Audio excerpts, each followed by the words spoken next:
times. All right, guys. So we're gonna keep it going. We're gonna keep having fun. We're gonna keep having fun. And then once again, if you're in the lobby, move to the main stage. Want to make sure you guys are in the chat. Want to make sure you guys are communicating and talking to us. Okay.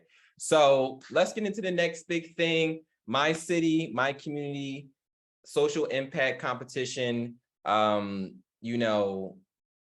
was throwing up cities earlier. We had people from Brooklyn, BK, a lot of people from New York, Philly in the house. So continue to put your city. If you care about your city, like I do, I just want to say, keep going. When we think about how we can make changes in our community, it's important to have the space to do so. And this competition was put there to allow people to do that. So with that being said, once again, I want to take us all and introduce the competition, My City, My Community. This is the second year that JobsFirstNYC has been hosting it, and it's getting better and better. We had 29 submissions, and it's a very, very competitive competition. So, I want to bring up Shiza so she can kind of talk to, her background and some of the specifics of the competition before we really get into it. Thanks, Nasir. Hi, everyone. My name is Shiza, and I'm a rising junior at Haverford College. And this summer, I've had the pleasure of working with JobsFirst New York City as a Lattice for Leaders intern. JobsFirst New York City seeks to ensure that key economic development stakeholders and policymakers are developing recovery strategies that are specific to young adults, especially those who come from underserved communities. This competition gives young adults the opportunity to voice challenges they face coming out of the pandemic and then present their economic recovery plan for New York City. Today, we're excited to present our 5 finalists, but first, let's meet our judges. So now time for the judges. I'm going to read the first judge to go off the list. So first we have Evan Ehlers, who is the founder of Sharing Excess, a Philadelphia-based nonprofit that has rescued more than 10 million pounds of food to feed communications and organizations in need. Sharing Excess began with Evan decided to donate over 50 leftover meal swipes from his college dining account. I wish I knew you at the time so I can get some leftover meal swipes. And then notice how much food was being wasted on campus throughout the city. It now provides more than 100,000 meals per week. Wow, can we get some love in the chat for that? The movement hopes to inspire young people everywhere to start sharing excess in their own communities. Okay. Next, great to be here. Thanks for having me, folks. Yeah, amazing. Next, I'd like to bring up our next judge, Amy Furman. Amy Furman is the executive director of Cornell Tech Center. For the past decade, Amy has collaborated on programs and policies to address social and economic inequality. Most recently, she has helped bring breakthrough tech programs to a national scale. And as an executive director with the New York City Department of Small Business Services, she worked with various sectors to oversee dozens of job training programs to provide viable career pathways for low-income New Yorkers. Big shout out to Amy. Hi, everyone. So glad to be here. And next, we like to bring Tim Gamory on. He is the founder and CEO of Elevated Digital, a consultancy and web development firm that has recently launched the Syngen platform to support small business development initiatives. Before starting Elevate Digital, Tim was the CEO of Bronx Exchange, leading business ecosystem development in the Bronx. Tim Gamory is a technologist, strategist, designer, and entrepreneur committed to working collaboratively to solve the big problems that get in the way of human flourishing. So can we welcome Tim to the stage as well? Hey, everybody. Glad to be here. Exciting. Thank you. Okay, and then we have Beverly Leon. Beverly Leon is the founder and CEO of Local Civics, an ed tech company that enables students to build their civic and community leadership skills through game-based learning. Through our work at Local Civics, she aims to transform how young people engage in our democracy, creating accessible on-ramps into our civic life. She was named to Forbes 30 Under 30, claps for that, for social impact, and was featured on How I Built This with Guy Raz. These are our fabulous judges. Thanks, everyone. Excited to be here. Great. Everyone, please show your love and respect to the panel judges by using your reactions on Zoom. Okay, so now that we all know who the judges are, here's a run of the show. There are 5 finalists. One by one, we will show their initial pitch video submission. Then we'll ask each young adult finalist to present their pitch slide deck. This will give us all a better understanding of the pitch idea. Meanwhile, the judges will be taking notes and then share them out loud with the finalists. The judges will then score each of the finalists' pitches based on innovation, impact, implementation, and presentation quality. The audience will also get to vote on their favorite presentation. All competition results will be announced at the end of the day at 1:25 p.m. All right, so now let's get into our first finalist, Jerry Chin from Legalize. We're going to have a pitch video that shows, and then from there, we'll have a slide deck as well. But okay, starting with the pitch video.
So next, we're gonna bring up the slide deck to, so the judges can look at the finalists' video and provide some feedback. Good evening. The pitch that I'll be presenting today is an app called Legalese. Hi, my name is Jerry, and I'm 17 and will be attending Boston University.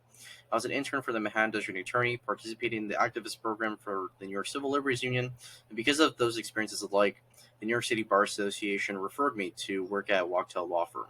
And through working with attorneys, advocates, and tenants, I realized that there are no apps in the market surrounding seeking legal help and legal rights awareness. The issue begins at its core. With almost 2/3 of New Yorkers living by rent, it is no secret that rent hikes are disastrous to many New Yorkers. A huge population of New Yorkers are immigrants, low income, from the working class, and among those, most of them are tenants. In eviction cases, almost all landlords have the power of legal representation, while tenants rarely do. Legalese doesn't just target tenant law. It helps low-income New Yorkers find legal support in all sorts of areas: education, criminal justice, and immigration laws. Through the app Legalese, we hope to solve the lack of access to legal resources by connecting with pro bono law firms, nonprofit organizations, and public agencies to provide a helping hand to New Yorkers who need it. App users can also find interactive, easy-to-learn videos and articles learning about their legal rights for future dilemmas. By directing New Yorkers to affordable legal resources, our app ensures that the most vulnerable New Yorkers face legal issues with someone to support them. Legalese is a long-term project with a span of 5 to 6 months and a possible need a Kickstart plan of $5,000, with major internal updates spanning 5 weeks after the initial launch. During that time, we hope to network and grow connection with New York law firms and nonprofit legal organizations that could offer free legal services. Through crowdfunding, public grants, and ad spaces, Legalese hopes to improve app development and perhaps also to create a fund for low-income New Yorkers. Thank you, and let's be in touch. Amazing. We have some shout outs in the chat. So any judges want to provide a quick feedback? Yeah, I'll jump in real quick. That was impressive. That statement of the problem in such a short period of time, was really clear. And the data to back it up, and the direct experience that this is coming from, this really seems like an issue that needs to be addressed, and that he actually has an understanding of how of problems. So I thought that was really good. All right, amazing. I think that we can move on to our next finalist, Mark Hayes with Safety Net. So once again, we'll have the video first, and then we'll go through the slide deck. Recently, especially through COVID, the increase in suicide attempts and suicidal ideation has increased from 10% to 33% in the 10 to 24-year-old age group. This has a lot to do with online harassment and bullying. The product I'm proposing is an app that allows therapists and other social workers to review social media posts to search for signs of distress and/or signs of online bullying. Ideally, we would work with major companies like Facebook and Instagram who have been making strides recently to eliminate bullying from their platforms. Thank you for your time and your consideration. Okay. And loading slide deck for Mr. Hayes. Hello, my name is Mark Hayes. I'm 19 years old, and I would like to introduce you to a service called Safety Net. So what communities am I a part of? I was born and raised in Brooklyn, and I'm now studying at Binghamton University. I identify with young adults from New York City, primarily those from Brooklyn and primarily those raised by single parents. Brooklyn itself is one strong community filled with love, but that love is dwindling and it needs some help getting back on track. There's a lot of hostility now, especially online, that breeds hatred and bullying. To keep our community strong, we need to find love for each other again. So Safety Net is a service that would allow therapists and social workers to connect with social media users who have been flagged for signs of distress or harassment. Oftentimes, users do not know where to find or are uncomfortable with finding help, and thus wait for the help to come to them. In many cases, help never arrives. Safety Net would break this pattern by having workers reach out to them before it's too late. These social workers will be equipped with the information of other trusted contacts, such as psychiatrists, who may be able to fulfill needs that Safety Net social workers cannot. So what is the benefit of this idea to the community? Safety Net, in an era where life is becoming increasingly digital, is an extremely beneficial service for those who struggle with suicidal ideation or other thoughts of deprecation or violence. Many people, especially teens and young adults, who struggle with these issues do not know how to begin seeking help, and many do not even realize that they may need it. Safety Net comes to the individual to bypass that obstacle. So how is this idea innovative? Many social media platforms already have a flagging feature, but the most that platforms will do is take down a post that alludes to any sort of suicidal ideation. Safety Net will be in place to aid the user that may be crying for help. So a proposed timeline for the idea. Ideally, Safety Net will be implemented by partnering directly with social media platforms like Instagram, who are currently trying to improve their user safety. And how much time will it take to implement? Around 6 months, in the ballpark of 6 months, to communicate and plan with social media outlets, and to find social workers who would like to work with Safety Net. Who will you need to work with in order to make this a reality? Instagram, Facebook, TikTok, or even platforms like Tinder. And we will need a team of social workers who would like to assist in our mission. And some potential challenges we may face in implementation is the initial challenge of finding wages for social workers who want to help with Safety Net's mission. Thank you for your time. Amazing. Okay, we can move forward with any judges have a question or any feedback. Amy, Evan, Beverly, possibly. Yeah, I mean, I'll kick things off. Mark, first of all, congratulations. I think you really honed in on a really growing issue, and love that you sort of kicked things off with, some data as well as some of what you're personally sort of experiencing within your communities. So I think you've really honed in on a potential, really great solution. Some of the things that I was hearing you speak to continue thinking about is I think the sort of health tech arena is really growing lately. So I think there's a lot of organizations, especially in the mental health space, that are trying to support and improve healthcare, and especially mental health care for communities in a lot of ways. So they could potentially be another partner to work with on something like this, especially because I haven't seen any of them really doing what you're suggesting, is sort of integrating with social media in the ways that you're describing to start to try and seek out some of these patterns and things like that. So would also think about some of these health tech companies and specifically mental health tech companies that are growing, because they could be potentially some really natural partners to people that would be interested in sort of growing in this area. Some of the other things to think about, I think, would just be sort of privacy and data concerns. That's what all the major social media companies are dealing with right now, is how do you use personal data, but not, really infringe on a individual's rights and put someone in a position where their information is being shared across, too many parties without their consent and things like that. So that would be the other thing, to start to think about, is how you are providing a service that's going to, help and hopefully really support and nudge people in a direction that will ultimately be helpful for them without infringing upon, their autonomy and their consent. So that would be both some of the things I think are really, really exciting about your project, as well as some of the things I would continue to think about. All right, amazing. So we can move forward with the next finalist, but before we start the video, I introduce the finalists, I just want to make another quick announcement. If you are in the lobby, please join the webinar button from the lobby so you can join us in the main stage so that you can participate in the chat. And yeah, just continue to talk through us. So once again, if you're in the lobby, please click the webinar join button so that you can meet us in the main stage. Okay, so moving forward with our next finalist, Jonas Ling. Hi everyone, today I'm here to talk about my organization, Perfectly Imperfect Produce. My name is Jonas Ling and I'm a rising senior at your science college. Food insecurity is a big problem in NYC. The South Bronx and parts of Harlem have been considered food deserts for a long time. This means they have limited access to healthy, affordable, and fresh produce. To combat this, my organization, Perfectly Imperfect Produce, will partner with local farms and grocery stores. We will buy imperfect foods, which are very cheap, and repurpose them. We set up stalls throughout the South Bronx and sell imperfect foods to community members at prices as low as $2 to $3.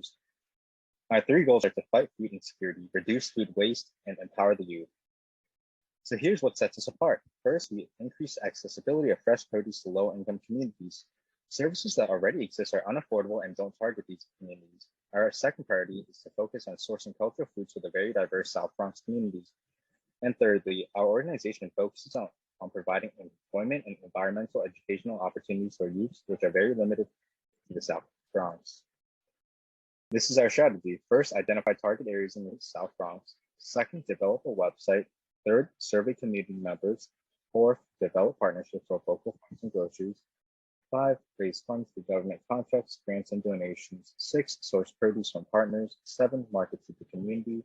8, promote this as a youth after-school program. Thank you. Email me if you have any questions. Now we'll move forward with the second video.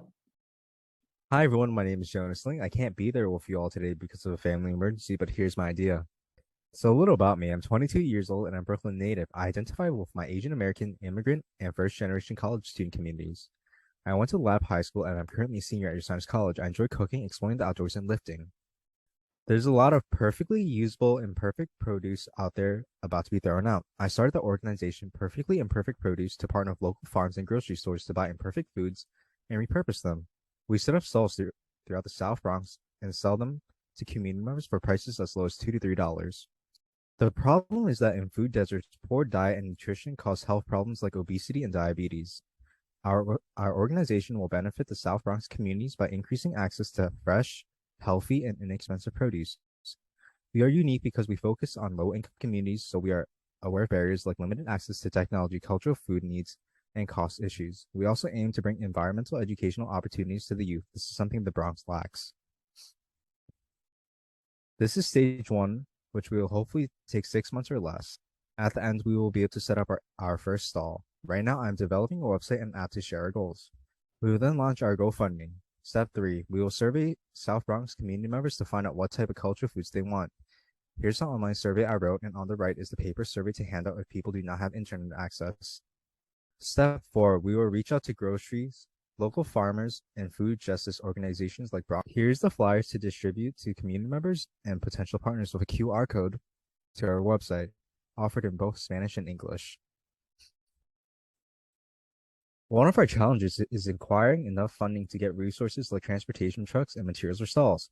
Although this project is in its initial stages, I firmly believe that this service will improve the quality of life of New Yorkers in food deserts by providing them with accessible and very affordable food options. The improvement can be measured every 6 months through interviews and surveys of visitors to these stalls and community members. Thanks for listening.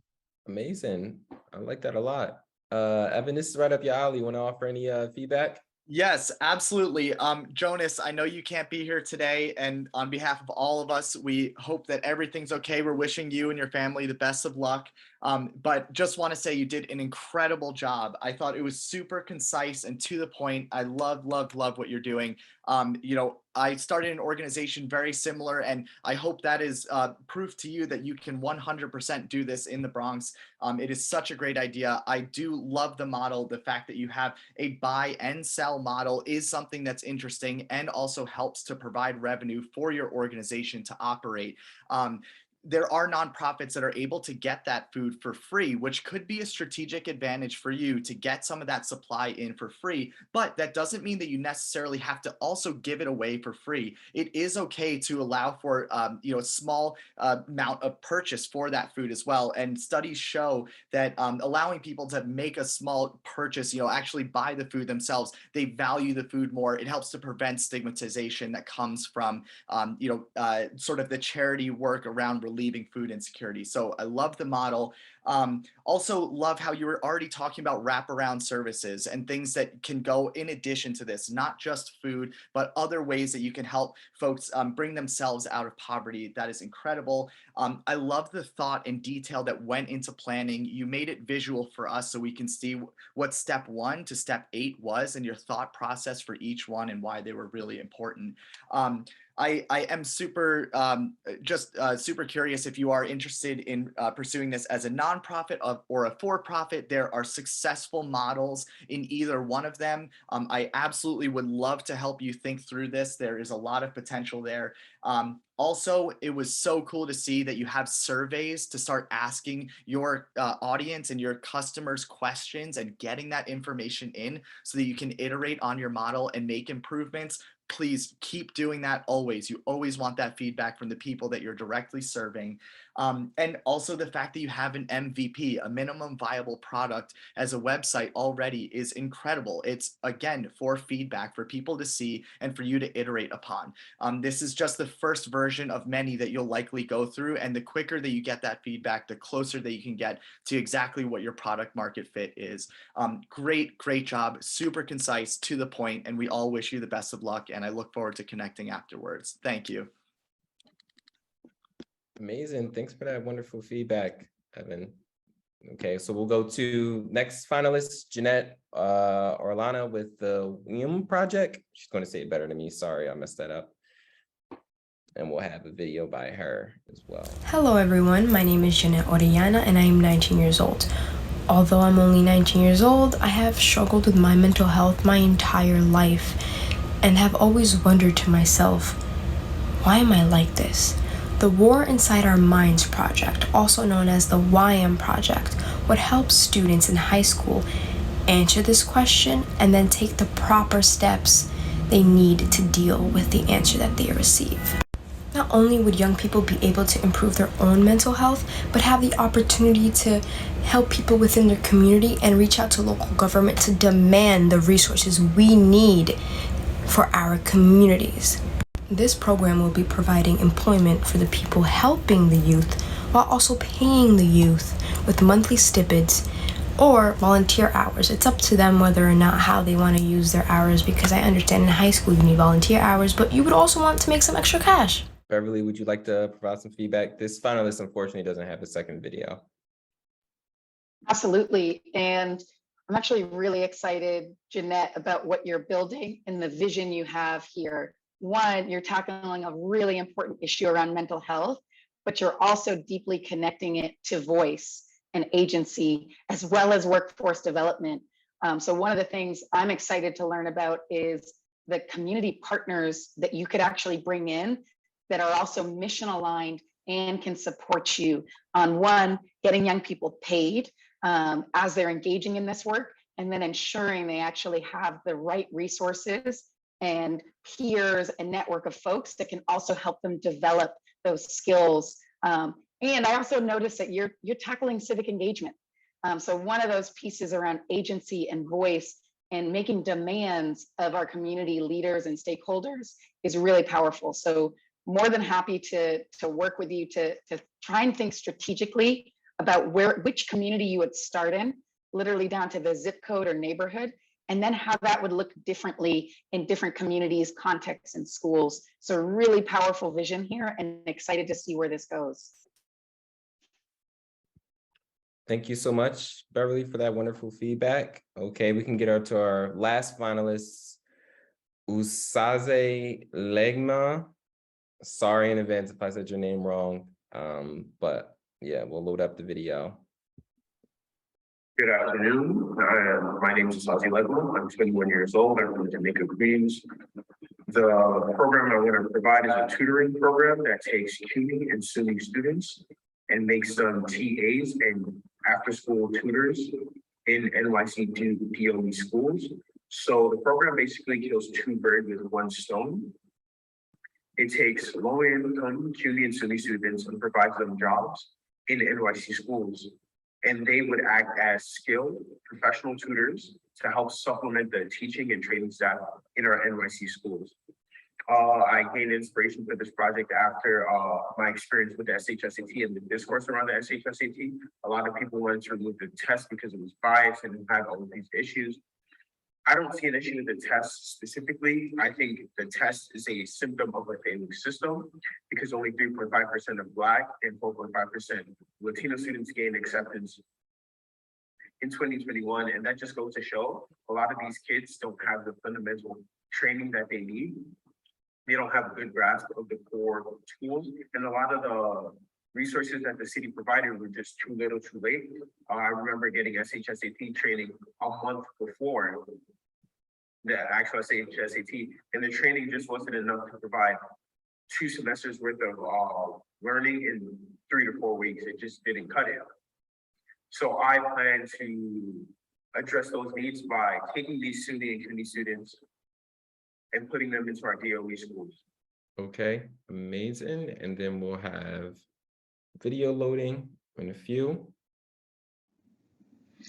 Good morning. I'm here to speak to you today about Tutor NYC. What communities am I a part of? Well, first of all, I just want to start by introducing myself. My name is Usaze Legma. I'm 21 years old. I'm from Jamaica, Queens. Queens gets the money. I was born in Nigeria, but I moved to New York City at about 1 year old back in 2002. I've been a public school kid my entire life. I graduated from Stony Brook University and went to Bard High School, early college. And yeah, that's a bit about me. I'm a Southside kid. So my service is Tutor NYC. It's a city and state funded tutoring and TA service. It takes CUNY and SUNY students and places them in New York City schools as either after school, during specialized designated periods, or weekend tutors to help fill in the gap.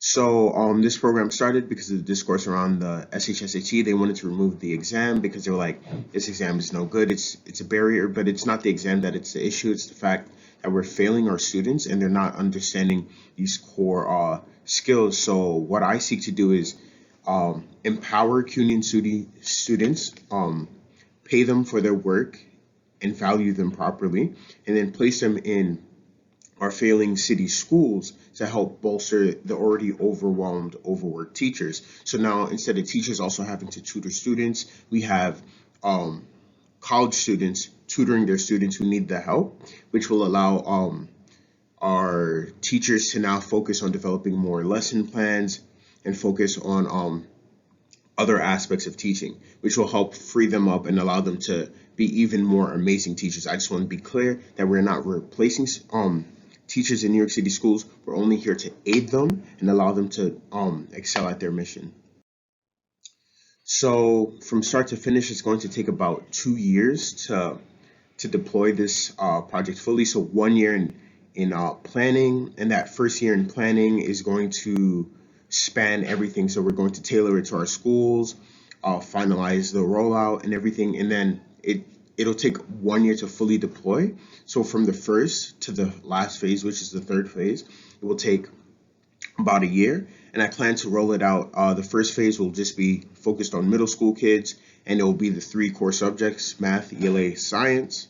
Then phase 2, we'll extend it to high school kids. We'll start focusing on regions. We're going to span more subjects. And then phase 3, we're now going to roll out exams and into elementary school. So we'll focus on K through 12 actually, and we'll also help out with PSAT, SHSAT, and SAT exams. So now during phase 3, now we'll fully be able to help K through 12 in almost every subject. And planned phase 4 that I could hopefully roll out would be like extracurricular activities, plays, productions, and things of that sort. So yeah, about 2 years to fully roll out, and it will involve multiple city agencies, Department of Youth Services, Department of Education, the community and SUNY systems, the mayor, and the governor's office. Thank you guys so much. Okay, round of applause or snaps. I like that. We had snap. All right, Tim, you want to take us home with the last? Yeah. No, this is great. Zazie, I really appreciate the vision and the identification of this issue. As someone who was a teacher, also taught in the Bronx as my start. There students who need so much help, and like tutoring has really been proven. Like that one-on-one, that kind of engagement is really impactful, and bridging across the public college level to grade schools, and helping build community and leveraging the kind of both sides of that is powerful. The vision is big. I'm curious about some of the kind of the target customers in terms of who's going to engage to support the program, and like where to start there. Is it New York City? Is it a nonprofit org? And if there's any research in terms of what's already kind of operating in this space, what are the different programs that may be happening on a smaller scale that you could either kind of learn from, partner with, and build out your model. And another thing in terms of if you have a kind of the technology, a vision around how that works, a suggestion, because that I've been getting into and really excited about is this utilizing a no-code platform that helps kind of prototype really quickly, kind of working applications as well. And just start kind of seeing and playing with kind of a user experience that could help solve this issue. So, but really excited. I think it's powerful. Is like all of these pitches are like addressing different issues around building stronger communities, and like we should all be the connectivity between these different projects and all of us. I think it's powerful. So exciting. But Zazie, yeah, excited to help move that forward as well. Okay, so can we get a round of applause in the chat for all our judges, for all our finalists who's doing amazing things. As Tim said, these are all very great initiatives with wonderful connectivity. So now it's time for you guys to vote. We're going to have a poll pull up, and you guys can also partake in the voting and seeing which one you thought was really good. This is really fair game. A lot of these were very, very inclusive and very impactful ideas. I hope what you've seen the finalists do will inspire you guys to, start to go out and create your own initiatives, and also make sure you go and vote for the participate in the competition next year, so we can hear your stories as well. All right, so we just want to thank everyone for participating. The results. So yeah, we want to thank everyone. I'm sorry.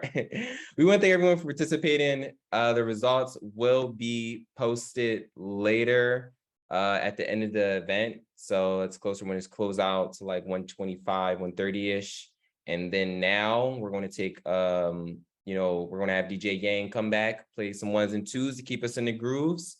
Took a quick break, stretch break, you know, get our bodies moving, and then we can move on, you know. But thank you to all the judges, to all the participants, to all the finalists, and all of their bios will be available in the adaptable booklet, so you can go and learn more about them. So thank you guys. DJ Yang, you want to come back up really quick? And, you know, we're just going to take a little short break, little 5-minute break. So that way we can just, you know, move our bodies really quick, go for a stretch. All right, thank you, Nasir. Let's get right into it.